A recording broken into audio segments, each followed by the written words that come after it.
Well, welcome everyone to another episode of WA This Week. Look, I normally don't talk about internal Liberal Party matters in these podcasts and videos, but this week I think it is worthwhile just talking a little bit about our state conference, which was held on the weekend. It was a really watershed moment for the party.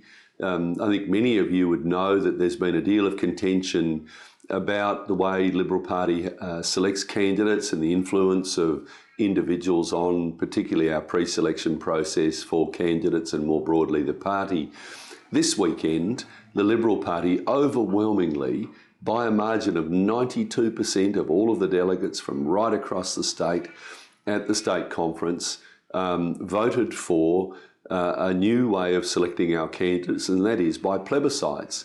And what it means by plebiscites is that every member of the party, so if you're a member of the party, every member of the party in their electorate, where their branch is situated in, will have the opportunity to vote for the candidate that they want to choose to represent them at the forthcoming election. That's both federal and state. And that means that we're broadening our pre-selection process. We have over 6,000 members in the Liberal Party. We are overwhelmingly the largest membership-based party, political party in the state. Though probably at the moment around 1,000 or so of those members do get to attend the different pre-selections. There are 59 lower house seats, for example, so they're spread out across those. Now, around another 5,000 people will have the opportunity to participate in pre-selections. Why is that important? It's important because when you broaden pre-selections like that, you substantially reduce, and I think in most cases eliminate, the opportunity for any individual or any group to have an undue influence on that selection process.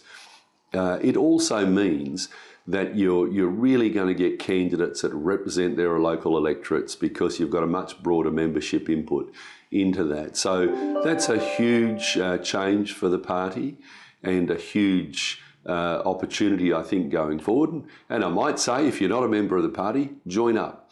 Because now, if you join the Liberal Party, you can have the direct say in who's going to represent you at the next election and who, if they get elected, will represent you in Parliament. And I think that's a really wonderful thing, a major change for the party. And I think you would have seen that public commentators in the media really see this as well, one commentator put it as the first positive step for the party since our election loss in 2017. So I think it is as well. I think it is a huge step forward for the party. You know, we know that the next election, both state and federal, but particularly state, is not going to be easy. We know it's going to be an enormous challenge. I know that. But I'm really optimistic now that we've got a foundation that we can build upon to be a strong force at the next state election. And I'm really looking forward to that. And I'm looking forward to having a good increase in the number of colleagues that I have sitting alongside me in state parliament. Look, on a less encouraging note, you would have all seen, I think, this week, the outcome of joint defamation actions. The Premier, Mark McGowan, had taken out a defamation action against Clive Palmer. That was in response to a defamation action that Mr Palmer had taken out against the Premier. Now, I won't go into all of the details behind it, but in very short summary, the state government had altered a state agreement that Mr Palmer was a party to. Mr Palmer felt that he'd suffered considerable loss because of that. And Mr Palmer was suing the state. There were allegations that the damages could add up to some billions of dollars, and quite appropriately, the Attorney General and the Labor government was defending that action. I mean, none of us wanted to see Clive Palmer take billions of dollars out of the taxpayers' pockets in Western Australia, and I certainly didn't want to see that. However, the thing that was really inappropriate was the way that the Premier behaved subsequent to that action by Mr Palmer. He made really offensive personal comments about Mr Palmer, and Mr Palmer sued him for defamation because of that. Subsequently, the Premier then countersued Mr Palmer. Now, you know, when you're the Premier of the state or when you're a Member of Parliament, I mean, people say things about me that I don't especially like, and in fact people say things about me that are certainly defamatory, untrue. But when you're a Member of Parliament and if you're the Premier of the state, people will say those things. But I tell you what, if I'm going to go and take action, if I was doing that, I would have to pay that out of my own pocket. But the Premier, because he was a minister, in his countersuit, was using your money. So on a vanity exercise or an ego exercise, he was using your money, and we don't know how much it is yet, but we will find out in the next little while when the costs of the case are revealed. But he used your taxpayers' money for that. Now, and I'll go to both sides of this.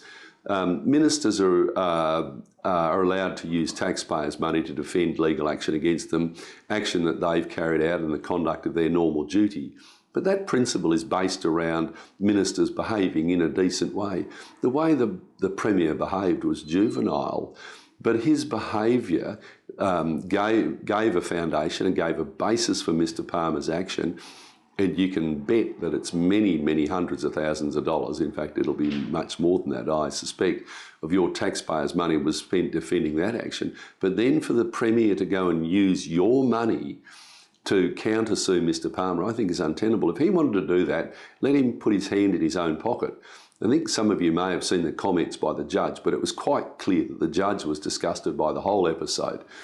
The judge clearly believed that the court case on both sides was a complete waste of the court's time. And he did make the point that the case that was being heard, including the Premier's counter-defamation action, were holding up really important cases that court had to deal with.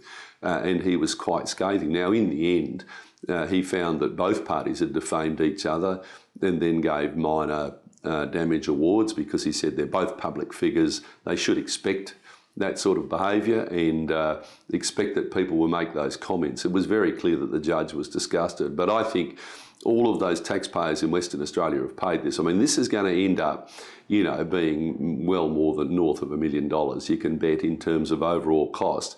Just imagine that. Tonight, in the freezing cold, rainy weather, we're going to have 1,000 people sleeping on the streets in the greater metropolitan area, and yet the Premier, because of his absolute intemperate and, as I say, juvenile language that he used about Mr Palmer, and then because of his vanity exercise, using your money to defend his bruised ego, that money is not available to go and help those people. And this is what we constantly see with this Labor government, wasting your money.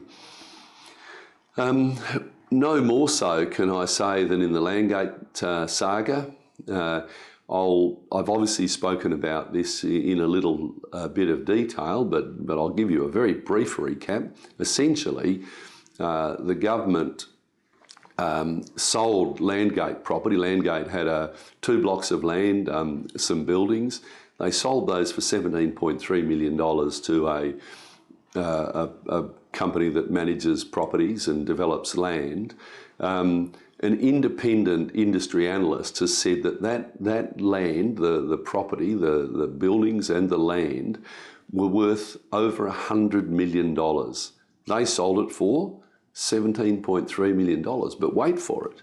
On top of that, they then committed themselves, or committed you, the taxpayer, to pay $85 million in leases over the next 15 years. I mean, just imagine that. I mean, I think it's really fair for you to say that this is an $185 million debacle by this state government, a waste of your money. I mean, imagine the government owned the land, they owned the buildings, they sell them for a fraction of their value, and then they commit themselves to top market rent. And in fact, that $85 million will be an underestimate because the rent will have inflationary increases built into it. So at the end of the day, it's going to be, well over $100 million in rent. In fact, it'll be well north of that if you work out your normal inflation rate. So this week in Parliament, we're back in Parliament. We've had what's called the winter recess, and I think you'd know if you follow my Facebook that I haven't been sitting idly by during that, but now we're back in Parliament. This is our chance to get the answers out of the ministers. And look, we'll share that because there's a long history with this Labor Party now. In 5 years, they don't answer questions, and they don't think they have to answer questions. They think that they are so ascendant, they think that they're so moral and right in everything that they do, that they don't have to be held accountable. And in fact, they get angry. And I think you've seen, I've put some footage out before about how they behave in Parliament, how the Premier behaves, and how some of his senior ministers behave in Parliament. They get angry when you ask them questions, but we'll be pursuing that. The other thing I'm really greatly encouraged by, and I have spoken about before, is the Auditor General is now also undertaking a major review of all asset sales over the last 10 years.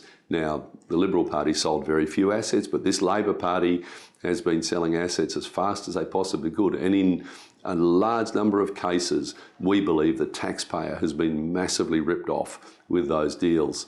They've been very, very one-sided. They've been very one-sided for the parties that have bought the land. So looking forward to that. But as I say, we're pursuing this. We'll be pursuing this in Parliament, and I'll feed back the answers we get, or as I say, I expect we won't get.